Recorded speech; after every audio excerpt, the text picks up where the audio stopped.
Oh, see, they're on. Drop it.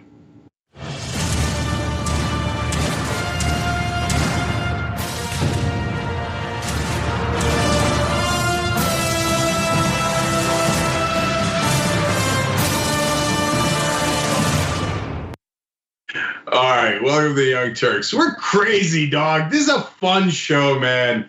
I know fun shows are no longer allowed, but we've somehow snuck under the radar or over the radar. We're all over the radar. We're a fun show in disastrous times. Deal with it. Okay. You're insane. You're crazy. Agreed, and insanity is fun. All right, Jake Uygur, inexperienced. Next time I run for Congress. Kidding. He admitted he was insane on air. He said it. Okay, anyway. It's right there on tape. Mendoza found it. Okay. All right, anyways, listen, lots of programming notes for you guys. We got a banana show. And at the very end of the post game, we're gonna have the best story of all. For folks who are not members, I love you, and we give you a lot of content, but I gotta deliver for the members. The end of the post game is hilarious bananas. So tyt.com/join to become a member. Get the whole show, get all of it. You know the thing. If you're on YouTube, it's the join button underneath. Okay, but the programming notes, other than that, are after the post game, Triple H. Wait, I'm not allowed to do that. Okay. So happy half hour, and man, Brett's got a great guest today. Madeline Smithberg, co-creator of The Daily Show. Not a big deal. She only found, Jon Stewart, Stephen Colbert, Steve Carell, and Brett Ehrlich. Okay, not a big deal. She gets drunk with Brett later today. Okay, so check that out for members as well. And then finally, tonight on Twitch at 10 o'clock, Common Room's back. Brett Ehrlich again, and John Iadarola, fun for everybody. Oh, Dan from the internet's back. Dan Evans, that's awesome. And Yasmin Aliyah Khan. So it's gonna be a great show, twitch.tv/TYT. Man, we do a lot of shows. I'm not saying tyt.com/go to support all that. I'm not saying I have no idea how we're still in business. I'm just saying help us stay there, tyt.com/go. Can I see a thermometer before we get started? We were trying to get to 40,000. Did we get to 40,000? The answer is no, not really at all. 38,105, but we still have today and many other days, but okay, hopefully we can pick up the pace. We do need it to stay healthy and strong throughout this time. But I'll tell you, I see the light, not a bad way, not like I'm not walking towards it, don't get me wrong, but there is a tunnel, and is that blue I see? Okay. Oh my God. Get us to 2021, and I got it from there. Okay, that's what I'm saying internally, that's what I'm saying externally. Get us to 2021 and take off. All right, tyt.com/go. We love you guys. Casper, go. All right, before I start, I just wanted, there's a little bit of an echo. Okay, it's good now. All right, let's get started. So Trump continues to repeat all sorts of misinformation when it comes to coronavirus in an effort to minimize the severe impact it's having on people's lives. We now know that while coronavirus numbers have been increasing for quite some time now, unfortunately, the number of deaths is also now starting to catch up with the increase in the number of cases. So it's devastating. Clearly that there needs to be more done. Dr. Anthony Fauci made it clear that states that are experiencing this surge certainly should consider shutting down for a second time. But Donald Trump, again, has minimized it. And the latest example is during an interview with Sean Hannity. Let's take a look. We do testing like nobody's ever done testing. And when we test, the more you test, the more cases you find. Other countries, when they test, and I ask them all, they test when somebody's not feeling well or when somebody walks into a hospital. So we have cases all over the place. Most of those cases immediately get better. They get, people, they're young people, they have sniffles, and 2 days later they're fine and they're not sick to sort of test. Everybody test, pull up parking lots, everything else. What we've done is we've created a tremendous number of cases. The testing is just showing up all these cases. And if you turn the news on, you'll see it's always the word cases. They don't talk about death because deaths are way down. They talk about cases, all the time cases. And those cases get better. And they, in most cases, literally in most cases, they automatically cure. They automatically get better. Okay, so we have seen data that shows that while the amount of testing has remained consistent, the number of new coronavirus cases, meaning the percentage of people who end up testing positive, has continued to increase. It increases literally every single day in a row. And yesterday it was reported for the first time that the number of deaths have now spiked when we had been experiencing, a decline for weeks. And so this is not a good situation. But of course, Donald Trump wants to give the appearance of normalcy when in reality, a lot of people are struggling right now. ICUs are at capacity, especially in states like Florida, where they're going to have to put elective surgeries on hold again in order to make room for coronavirus patients. And he repeated, similar talking points during his speech on the 4th of July. Let's take a quick look at that. Now we have tested almost 40 million people. By so doing, we show cases, 99% of which are totally harmless. And during his interview with Dr. Anthony Fauci, during his interview with Hannity, he took the opportunity to attack Dr. Anthony Fauci and essentially argue that, he's a nice guy, but he's gotten a lot of things wrong, as if Donald Trump is someone who's handled this virus appropriately. And so I want to go to those comments real quick. And then after we do, I'll give you the response from an actual competent adult, Dr. Anthony Fauci. What do you make of these hot spots, as we call them, in Florida and Texas and other states, and Dr. Fauci's comments? Well, first of all, the mortality rate, and Dr. Fauci's a nice man, but he's made a lot of mistakes. Like, you don't have to ban him coming in from very infected China. I did it anyway, and we saved hundreds of thousands of lives. I banned Europe from coming in when Italy and when France and Spain were having all the problems, and we saved hundreds of thousands of lives. A lot of people said, don't do it. They've been wrong about a lot of things, including face masks. Maybe they're wrong, maybe not, but a lot of them said, don't wear a mask, don't wear a mask, and now they're saying wear a mask. So a lot of mistakes were made, a lot of mistakes. Donald Trump told people to inject themselves with disinfectant. So I just don't think that he gets to be the arbiter of who's made the most mistakes during this novel coronavirus pandemic. And I just want to be clear that yes, in the beginning of the pandemic, we're dealing with a novel coronavirus, meaning that this is a first-time virus that a lot of people in the health community, scientists, were trying to really get a firm grasp on and understand. And so in the beginning, of course, there were certain things that weren't exactly right. But the right intentions were in place when it came to actual experts like Dr. Anthony Fauci. When you look at someone like Donald Trump, who's only motivated and fueled by his own political interest, I mean, there's no question that he is the worst person to listen to and trust when it comes to something that could put your life at risk or put the lives of your family members at risk. Now, with that said, Dr. Anthony Fauci did respond, Cenk, and he told the Financial Times the following: I'm trying to figure out where the president got that number, indicating that 99% of coronavirus cases are harmless. What I think happened is that someone told him that the general mortality is about 1%. And he interpreted, therefore, that 99% is not a problem when that's obviously not the case. Now, this is classic Fauci, trying to get actual information out to the public while also trying to let Trump off the hook in order to prevent, negative or any tension between them. But it's already too late. Donald Trump is now publicly attacking him, and Fauci hasn't even spoken to Donald Trump since June. So this is a pretty devastating update. It doesn't seem like Trump is it has any motivation to take this seriously. All right, first of all, I'd like to note that it appears Anna's trying to do meditation. So when we come back from the Trump clips, I see like a before she tells you the rest of the story. All right, now on to serious stuff. So look, there's actually a sliver of truth in what Trump is saying. Some percentage of, and significant percentage of cases, folks are completely asymptomatic or it is really minor, and it has to do with your T cells.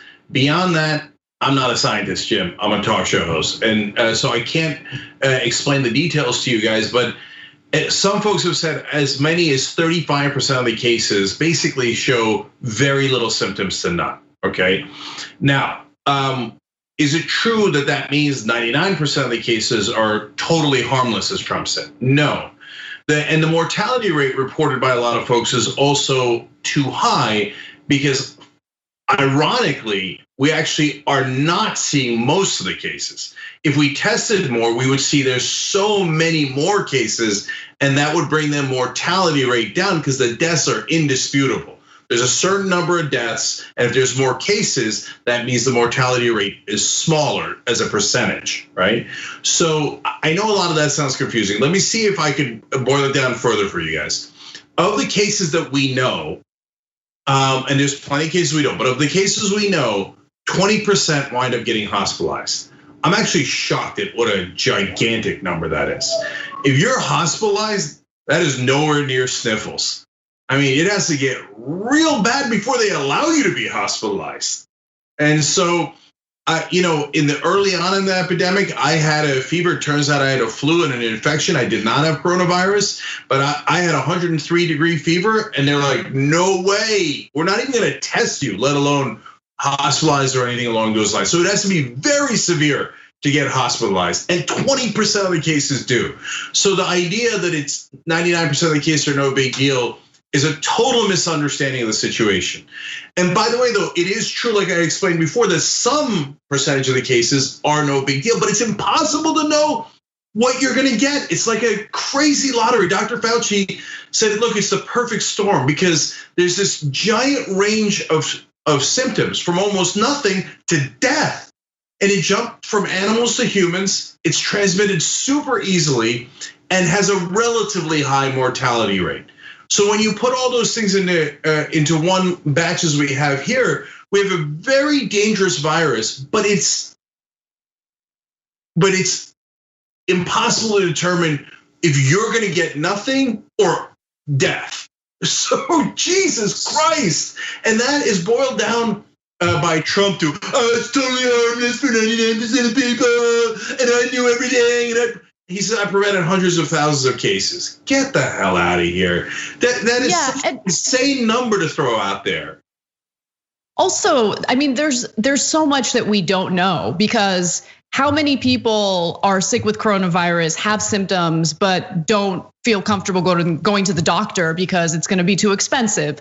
Who knows how many people have died from coronavirus, but it's not recorded, right? Like there are all sorts of things. And by the way, you might not appear to have any symptoms from coronavirus, but there's growing evidence indicating that even among young, healthy people who never experience any symptoms, there could be blood clots, there could be internal organ damage. This is something that's also rapidly mutating and getting stronger. So to minimize it, especially at a time when we're starting to see the number of deaths spike in relation to the coronavirus cases spiking, it's the worst possible time to minimize this and pretend like it's a non-issue. And that's exactly what Trump is doing, while also distancing himself from actual health experts like Anthony Fauci.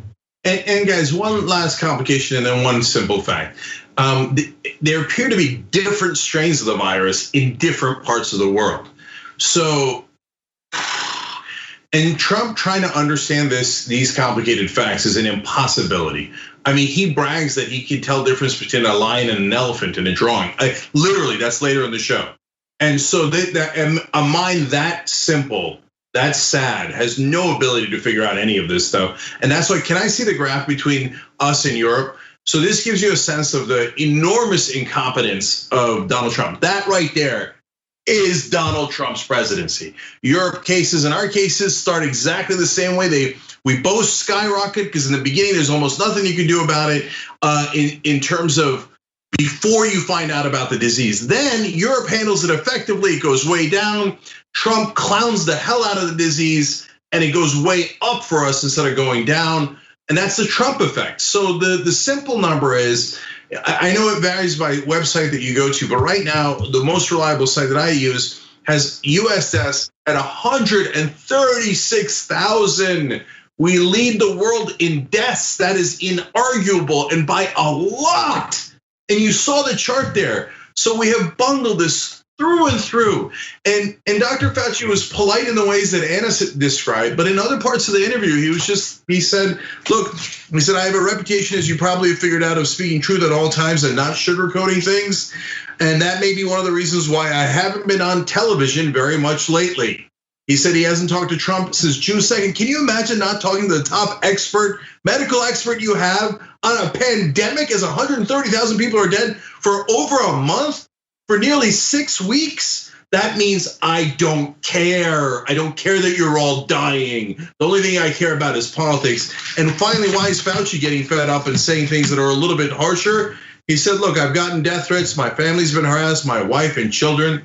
So in Trump's America, if you actually dare speak the truth as a scientist and warn people about something that might kill them, Trump's goons come out and threaten to kill you, your wife, and your kids. That's why we have more spikes, more cases, and more deaths than anyone else, because our leader is a malicious idiot who spread this plague among us.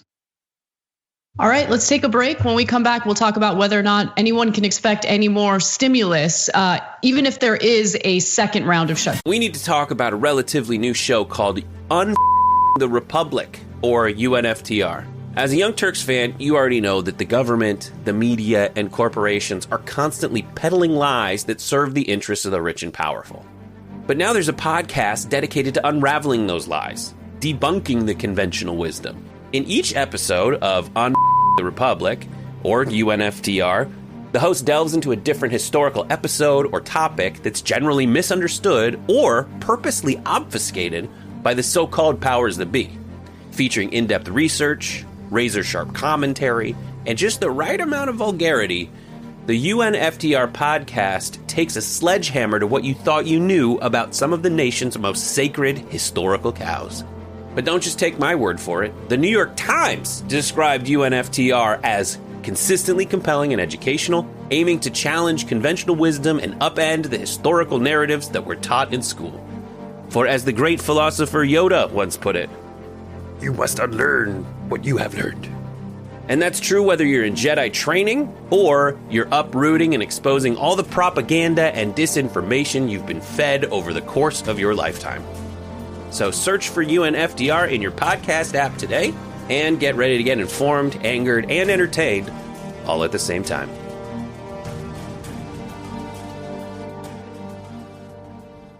Sounds.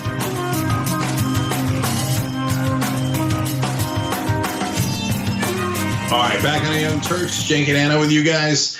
Remember, Aspiration is a great place to keep your money if you're a progressive. Among other wonderful things that they do, they plant 10 trees for every person that opens up an account. It takes just a couple of minutes to do it. I did it. It's super easy. Aspiration.com/TYT. Even if you transfer just a little bit of money there, you get the 10 trees in, and we've got a giant forest growing now, thanks to you guys. All right, members, Gabby Marita says, did Cenk get another haircut? Because it definitely doesn't make him look like a crazy Greek deli owner who scream greets his favorite customers as, do large meatballs. So apparently that's what I looked like yesterday, Gabby. That's what I'm hearing from you. Cousin Vinny says, the look on Anna's face as she looked up after that first Trump soundbite was priceless. He said cases like 50 times in a row. He just said cases. Like, I'm tired. It's not funny. It's not cute. I just want him out. I want him out. We need to get this guy out. Anyway, keep going. Black Diamond 115 says, as a teacher that is about to be forced to go back to work by a red county in California, I would just like to say that schools can't handle lice. What makes people think they could handle COVID?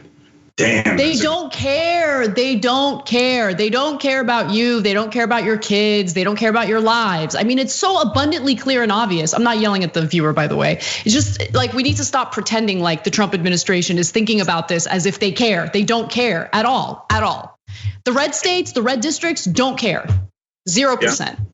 Another serious one, Melissa Sherman says, I'm a public defender in Florida. My trials are delayed till mid-September. Clients are rotting in jail, being denied their right to a speedy trial. Haven't seen coverage about this. Please help spread the message. So Melissa, I hope we helped a little bit there. But God, there's a lot going on wrong right now. Now back to fun stuff on YouTube Super Chat as well. Maddie Ice PVD says, happy belated to Anna. We love you. And happy haircut to Cenk. Okay. Thank you. Thank you. Yes, thank you. One on Twitter, Tom Zawacki says, I think Cenk's already been to Happy Half Hour on TYT. No, not yet, brother, not yet. And finally, Ancient Wisdom 22 just gave out 10 gifted subscriptions to community members on Twitch. We love you for that. Appreciate it. We're live on Twitch as well. All right, Anna, what's next? The number of new coronavirus cases and deaths is spiking to the point where Dr. Anthony Fauci suggests that states that are the most impacted by it should go through the second round of shutdowns. Now, it's unclear whether some of these red states would actually follow through. In fact, if I had to bet on it, they probably won't. But what about the states that would likely take this very seriously and shut businesses down? More people would lose their jobs or be laid off or furloughed. Is Congress planning on helping in any way? Will there be another round of stimulus? Well, Senate Majority Leader Mitch McConnell has made clear that the Senate Republicans certainly do not want to continue on with the robust unemployment benefits that were granted from the previous stimulus bill. In fact, he's considering dispersing funds to people who are making $40,000 or less per year. The previous stimulus bill set that number at $75,000. And as you guys know, I find means testing, especially in the middle of this pandemic, highly problematic because it relies on your taxes, the taxes you filed in either 2018 or 2019. If you lost your job today, or if you aren't making any income today, the government would have no way of knowing about it, and you wouldn't qualify for some of the stimulus money. And the next version, if it passes the way that Mitch McConnell would want, many more people wouldn't qualify because it lowers the income threshold in order for an individual to qualify. So with that said, I do want to go to the first video featuring Steve Mnuchin. He does not like the unemployment benefits that Americans have received. And once we come back to the video, I'll explain why. As it relates to the enhanced unemployment, we've been very clear. We knew there was a problem with enhanced unemployment in that certain cases people were paid more than they made in their jobs. That was a technical fix. We were in emergency. We went along with that. We're going to fix that technical fix. We're going to make sure that people are incented to go back to jobs. I've heard stories of where companies are trying to get people back to work and they won't come because of the enhanced unemployment. But we'll fix that, and we'll figure out an extension to it that works for companies and works for those people who will still be unemployed. No one has shown any data proving the fact that companies are desperate for employees but are having difficulty finding people who are willing to work. I haven't seen the data. They might cite anecdotes, but anecdotes do not show a trend. They do not show an actual problem in place. We need to see what the data says. And we still have tens of millions of Americans who are laid off. So this talking point that people are lazy and they don't want to go back to work because they're earning more in unemployment is ridiculous. And let me just also note, I would argue it's more of a problem if there is data showing that these companies can't get people to go back to work, because $2,400 a month from the federal government is somehow more of an incentive to stay home than go back to work. Wouldn't that indicate that maybe, just maybe, these corporations and these companies, many of which got a ton of money in bailouts and stimulus, should probably increase their wages and pay people enough so they're actually motivated to go back to work? But by the way, I'm saying that only if, and I don't believe this is true, only if there is data indicating and proving that people are literally refusing to go to work because they're earning more in unemployment. Yeah, so I have something simple to say. Unfortunately, at the end of this month, I think we're gonna hit an iceberg. So in the beginning, we knew very little about the disease, and we knew very little about how we were going to react to it, other than in Trump's presidency, so probably poorly. And so we didn't know how long it was going to last. We didn't know if we were going to get a vaccine soon. Now the jury's come in on a lot of those things. And so, Brett, I want to show that graph of America versus Europe one more time. Case in America never even got to a second wave. It was a one wave, and it flatlined for just a tiny amount of time, and now it's re-spiking. And so you see it there. Europe is in blue, America is in red, and we are going way, way back up, okay? And to levels that the rest of the world has not seen. So now they say they're gonna give less unemployment benefits, and they're gonna give less stimulus money to real Americans. We know, I had Reverend William Barber on the show a couple of days ago. He re-emphasized the same thing. 43% of Americans are either poor or low wealth. And what that means is that one metric is that they cannot survive a $400 problem in their lives. And we're gonna have a much bigger problem than $400. And the businesses are screwed. The small businesses are totally screwed. I just give you, I know it's an anecdote, but I was at my dry cleaner. She's like, business is down to 35%. I don't know how I'm gonna stay in business. How long is this gonna go on? You saw that chart. The answer is it's gonna go on for a long time.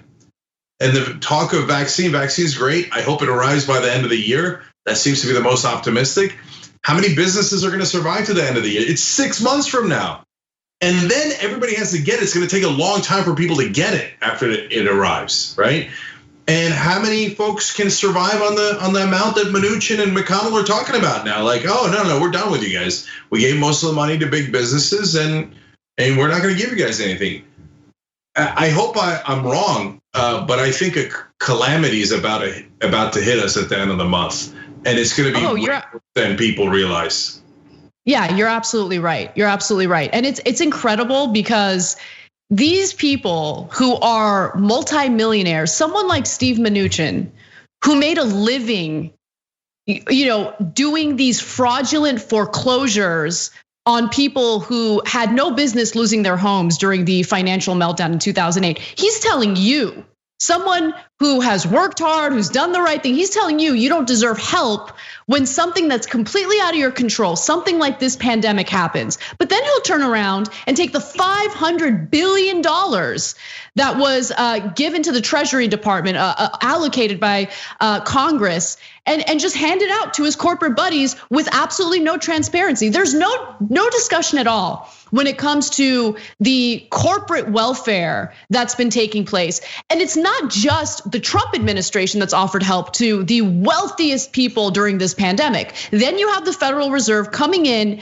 and loaning trillions of dollars in incredibly low interest loans. And then you know what the banks did? They turned around and they said, hey, you average American, are you looking to refinance to take advantage of these lower interest rates? Oh, that's cute. We're actually gonna make it a little more difficult for you to do that. We're gonna have to make you go a little further with your savings account in order to prove that you can pay this low interest loan back, just making it so restrictive that the average American doesn't even qualify for a simple refinance. That's what's happening, right? I mean, the redistribution of wealth in this country has been happening for a long time, but it's not the kind of redistribution millionaires and billionaires cry and whine about. It's actually the kind that we should be angry about. It's the kind of wealth redistribution that takes our money, our hard-earned taxpayer money, gives us the middle finger and distributes that money to people who don't deserve it, didn't earn it, and have only fought hard to destroy this economic system. That's what's happening right now. Yeah, I just can't stand these people. And I mean, this is the swampiest administration possible. Sorry, Cenk, go ahead. No, that's okay. And while that's happening, unfortunately, we have wild misinformation throughout the country that they're spreading. So I'm going to read a really amazing quote from somebody watching us on Twitch. Kiki wrote in, for my husband that is a Trump supporter whom I'm divorcing, they are trying to act like COVID is helping with overpopulation. So sick. Disgusting. That's disgusting. I'm excited for you. I hope you enjoy your new life. because I would not want to be around someone who thinks that way. But anyway, that's just horrible. And the fact that these people are judging average Americans while hoarding all this wealth for themselves and their buddies is unbelievable. While all these people die, while all these people suffer, and we haven't even hit that iceberg yet. People aren't going to be able to pay their rent. They're not going to be able to pay their mortgages. They will not receive the help they need. And by the way, the last round of stimulus was a little bit disastrous. People who qualified didn't even get the money because some people in this country are so low income, Cenk, that they don't even have to file federal tax returns. Those people would qualify for those stimulus checks, the $1,200 check that was given out earlier. But 12 million people still have not received that money. 12 million people who would have qualified have not received that money. That's what we're dealing with. I'm actually gonna go to 2 tweets here. You could tweet during the show at #TYT Live. We more often read our member quotes at tyt.com/join to become a member, but 2 great tweets here. Lost in the Social Distance says, correction, Cenk, we already hit the iceberg. And Anna, you just mentioned the iceberg as well. This is like if the captain of the Titanic announced, well, folks, we hit an iceberg just to show it who's boss, we're turning around and hitting it again. That's actually true. That is a good analogy. That's what Trump is doing. It's unbelievable. And Steph B says,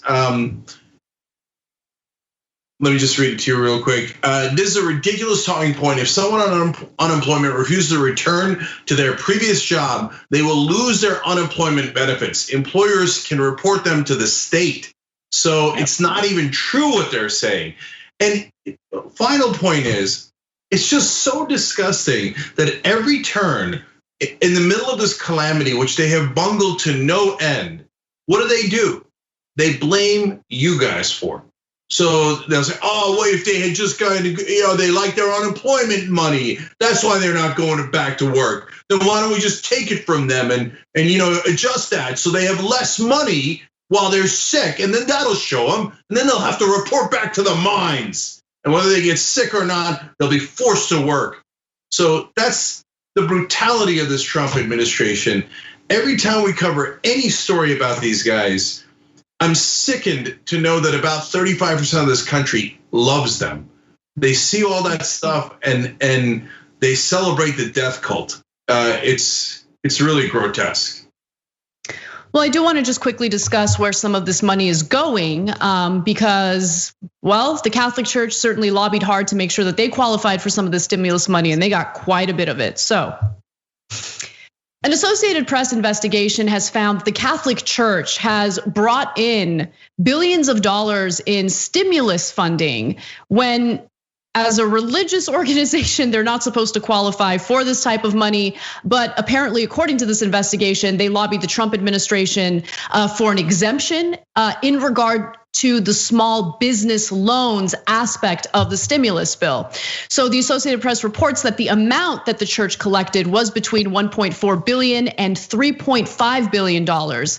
The Diocesan Fiscal Management Conference, an organization of Catholic financial officers, surveyed members and reported that about 9,000 Catholic entities receive loans. Now keep in mind that they are tax exempt.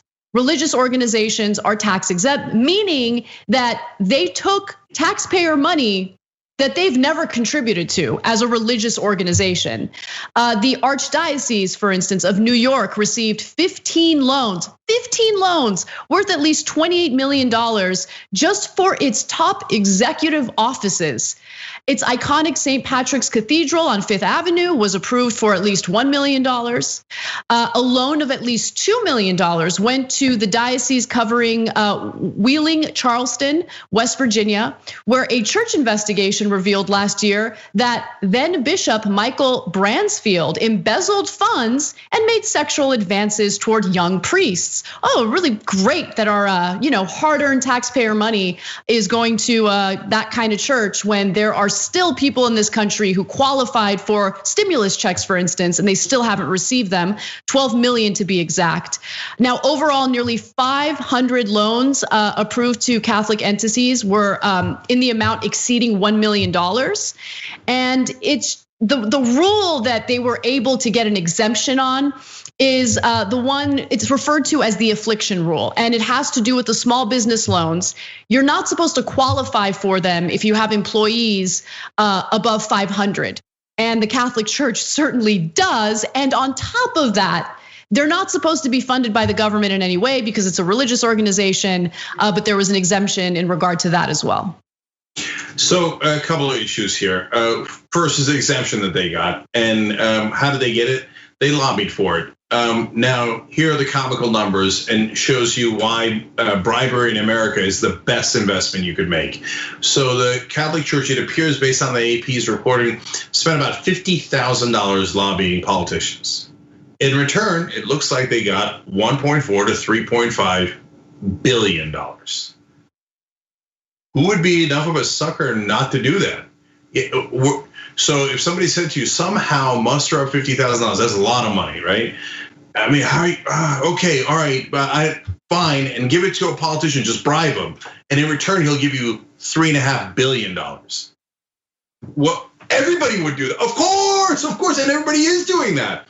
And so the Catholic Church looks at corporations that do it every day, and they go, "What are we, suckers? Well, let's bribe them and get our money," and they did. So they needed the exemption to be, to basically break these rules so that they can get the money, even though they have way over 500 employees. They got the exception. And now look, small business part of this loan is what's going now to nonprofits. And that's a really interesting decision the government made. But I think that it's certainly a justifiable decision. It's a debatable one, but a justifiable one. Now, we reported earlier in the week, some horrible nonprofits are getting it, like Americans for Tax Reform that fights for lower taxes for billionaires, Ayn Rand Institute. And now religious organizations are getting it, and that's problematic because we're supposed to separate church and religion. Public money, our money is not supposed to go to religions that we don't necessarily believe in. And by the way, if you're a Christian or a Catholic going, "Yeah, so what, man, I love that the Catholic Church got the money, I love it." Remember, theoretically, mosques can get it too. So, you don't like Sharia law and Muslims, so is the government giving money to Muslims? Are you happy with that? Do you want billions of dollars to go to Muslim groups? We should be fair, obviously. I know that there's a lot of right-wing Christians in this country who don't think we should be fair. And if they found out $1 of their money went to a mosque, their heads are gonna blow up. And so that's the situation here. And whatever we do, we should apply evenly to all these people. And it's not to say, look, the Catholic Church, and the AP focuses on this almost too much, has had these horrible crimes that we've talked about endlessly, and no, I don't want any of my taxpayer money going to it. At the same time, they also help the poor, the needy, etc. Let's be fair across the board about it, but that doesn't mean that taxpayer dollars should go to religious institutions. Right, I think the AP chose to focus on the predatory behavior that happened in a lot of these churches, Catholic churches, because a lot of them have massive legal settlements to deal with.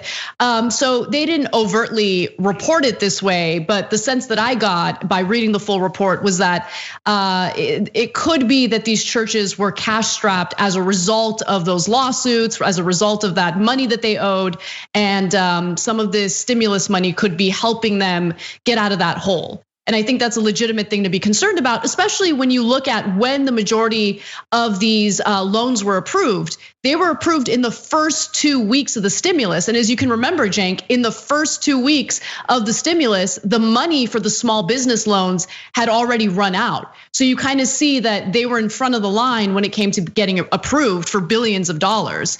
In the meantime, actual small businesses were struggling to get approved, were struggling to get through the system.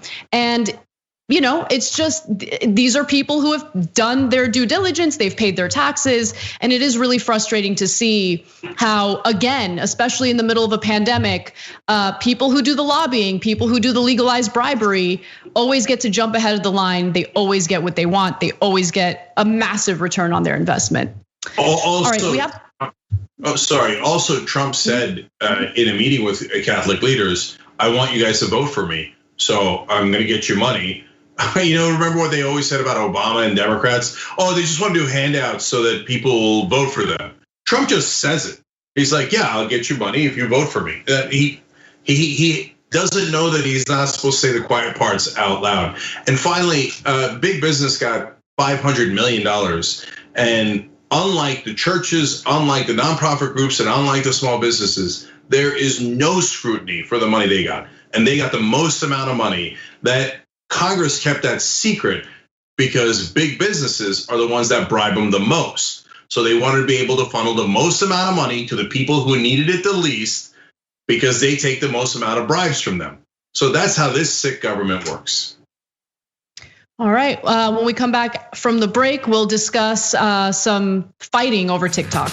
At TYT, we frequently talk about all the ways that big tech companies are taking control of our online lives, constantly monitoring us and storing and selling our data. But that doesn't mean we have to let them. It's possible to stay anonymous online and hide your data from the prying eyes of big tech. And one of the best ways is with ExpressVPN. ExpressVPN hides your IP address, making your active ID more difficult to trace and sell to advertisers. ExpressVPN also encrypts 100% of your network data to protect you from eavesdroppers and cyber criminals. And it's also easy to install. A single mouse click protects all your devices. But listen, guys, this is important. ExpressVPN is rated #1 by CNET and Wired magazine. So take back control of your life online and secure your data with a top VPN solution available, ExpressVPN. And if you go to expressvpn.com/TYT, you can get 3 extra months for free with this exclusive link just for TYT fans. That's expressvpn.com/TYT. Check it out today. All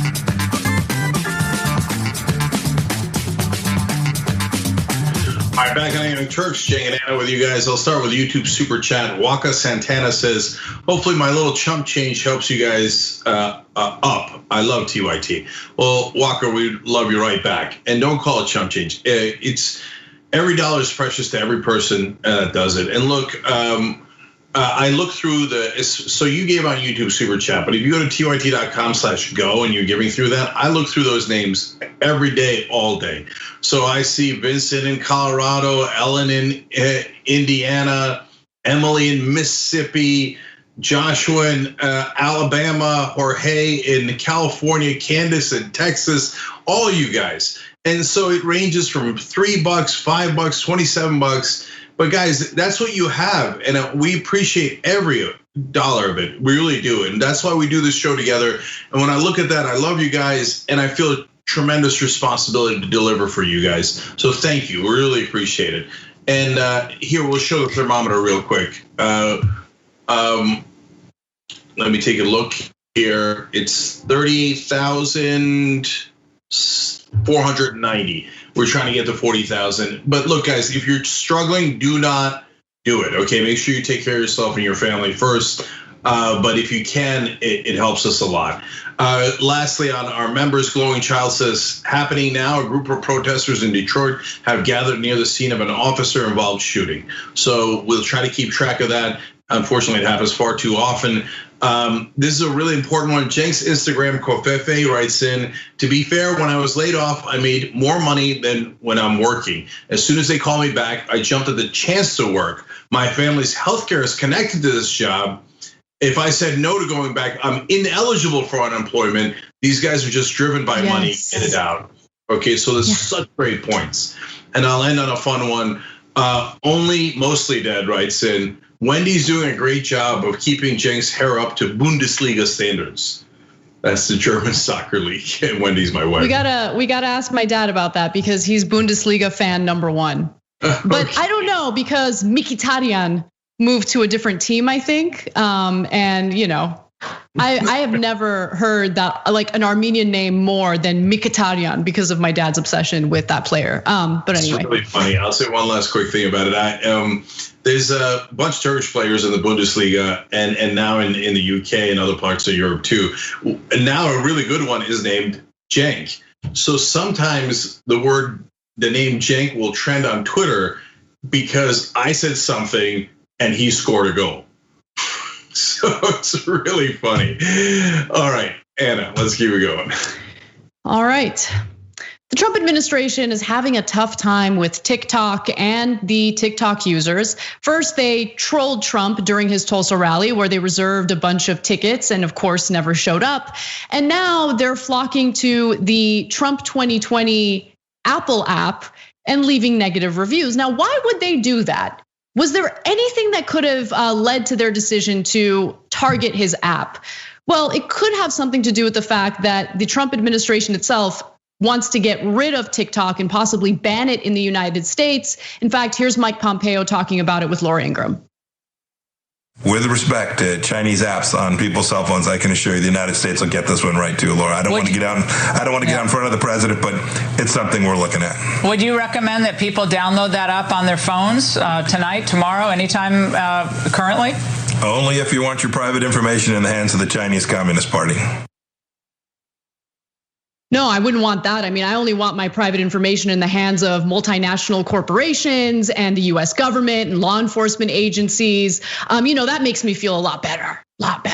Now, the CEO for TikTok is an American. He claims that the private information of its users has never been given to the Chinese government. I don't believe anyone. I don't trust anyone. We've heard the same lies when it comes to other social media apps. So just know that anything that you share with a private company is going to be used by that private company. So you should be suspicious. You should be skeptical. Protect yourself. Protect all of your private information. With that said, though, TikTok users love TikTok, and they didn't love that interview with Pompeo. They didn't love the Trump administration targeting TikTok specifically. And so one of the more popular TikTok users, Yuri Black, actually came up with the idea of targeting Trump's app. Take a look. Now, we all have heard by now that the Trump administration actually does plan on completely banning TikTok from America. But I got a plan. Now, I know everybody's kind of freaking out right now because if they do, for whatever reason, decide to ban it, then there's not really much that we can do besides switch to other platforms. But Gen Z don't go down without a fight. So with that being said, let's go to war. All right, now step one. We did this before, but I think it's time we do it again. All right, now I need you to open up your app store and go to the official Donald Trump app. Step two, I need you to go to the section where you actually give a review. Step three, I need you to leave the worst possible review that you can think of. I remember being that happy and enthusiastic before like my soul died. But that was his call to action. And the whole idea behind it is, if you have enough negative reviews, maybe the Apple Store will take the app down. But that's unfortunately not how it works. It's not going to impact Donald Trump's election app or campaign app, I should say, in that way. But if you do want to know what the reviews look like so far, I did get a screen grab, and it does include one of the reviews. So right now, Trump is at 1.2 out of 5 stars for his app. But to be fair, he's used to low approval ratings. So it's not like, this is something he isn't prepared for.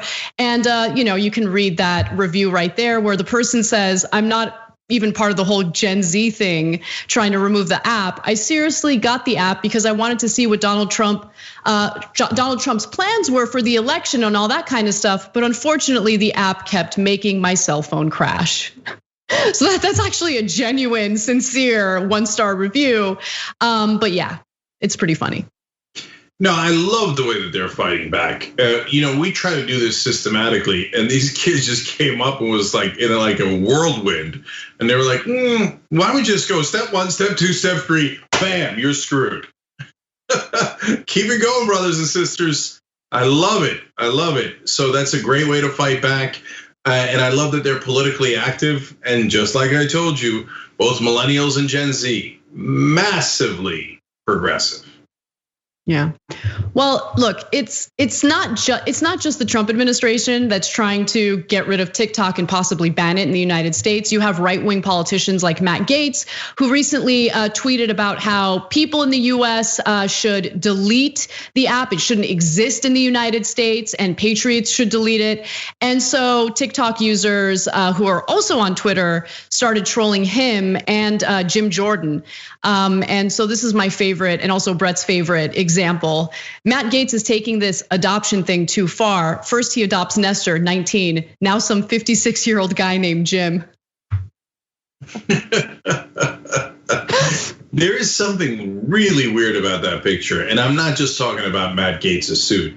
Matt Gaetz is listed as 5'7". Jim Jordan is listed as 6 feet. What kind of weird trick photography is this? I thought that was Dave Rubin. Like, how much does Matt Gaetz look like Dave Rubin in that picture? Oh, I thought you meant Jim Jordan. James getting old. Yeah, no, he looks like he's struggling there. The hair, that shirt, like everything's just kind of a mess. Yeah. But anyway. And then there was a lot of tweets about how Matt Gaetz looks like he's auditioning for Godfather 7. And Jim Jordan looks like he might be a guy who was a former wrestling coach who covered up for perverts who were molesting kids. Oh, right, he did. You know, it does blow my mind. I mean, when you consider the fact that like Devin Nunes was implicated in the whole impeachment investigation because of the communications that he had with Ukrainian officials, and he didn't disclose that during the investigation. You have these insane and disgusting accusations against Jim Jordan when it comes to the accusers of that molestation and how he helped to cover up for that. And there's still, I mean, nothing, not a big deal. I mean, there's a big discussion and debate about cancel culture in this country. And there's many critiques. We don't have time to get into it all now, but I will say that the people deserving of getting canceled very rarely get canceled. The Jim Jordans of the world, not getting canceled. Constantly get supported by their Republican constituents. It's amazing. Well, I'll say one last thing about that. I remember when there were rumors that Dennis Hastert had molested kids as a wrestling coach. He was a former leader of the Republicans in the House. Turns out he did. He got convicted. And that's only after he stepped down from power, though. There was Larry Craig. Rumors that he was with men in bathrooms all over Washington, D.C. It turns out that was true while he was passing anti-gay legislation. There were rumors that Republican Mark Foley was trying to sleep with interns, young boys. That turned out to be true. So now they're like, oh, Jim Jordan, what are the chances that he covered up for a child molester, while he was a wrestling coach? Well, the chances are sky high. There's 5 witnesses that say so. So that's the reality. Okay, and he's a Republican. Okay, anyways, giant post game. You can't miss it. We got Donald Trump's dementia. That's an amazing story. And the last story is best. TYT.com/join or hit the join button below if you're watching on YouTube. We'll see you there in a minute. Thanks for listening to the full episode of the Young Turks. Support our work, listen ad-free, access members-only bonus content, and more by subscribing to Apple Podcasts at apple.co/TYT. I'm your host, Cenk Uygur, and I'll see you soon.